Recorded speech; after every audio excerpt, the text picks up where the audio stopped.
Naďalej. Pred 2 dňami sme vás informovali o unikátnom náleze v Čičmanoch. Českí filmári tam vykopali poklad. Údajne iba náhodne zakopli do zeme a o chvíľu už počítali viac ako 1000 vzácnych medených mincí. Takéto nálezy vždy musíte nahlásiť úradom. Zisťovali sme, ako presne po objavení starých pokladov postupovať a koľko peňazí za unikátny nález zostane v rukách jeho objaviteľov. Ak niekde o poklad naozaj zakopnete, ako tvrdia českí filmári, či naň inak natrafíte, musíte to nahlásiť príslušným úradom.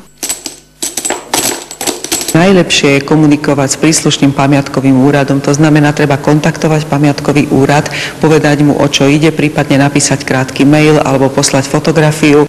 Ak potom odborníci expertízou usúdia, že ste naozaj našli poklad, archeologicky významnú vec, nesnažte sa ho predávať na čiernom trhu s nápadom, že takto zaň dostanete viac. Vôbec sa vám to neoplatí. Podľa nových zákonov od príslušných orgánov získate až celú trhovú hodnotu takéhoto pokladu. Môže nálezca dostať odmenu až do 100% tej hodnoty, ktorú samozrejme určí znalec. Túto hodnotu, toto nálezné dostane od pamiatkového úradu. A nie z hodnoty materiálu, ale z hodnoty toho pokladu alebo nálezu, čo je celkom zaujímavé, lebo starostka išla na internet a našla podobné mince, ktoré jedna má hodnotu dnes 1500 slovenských korún, čiže 50 eur.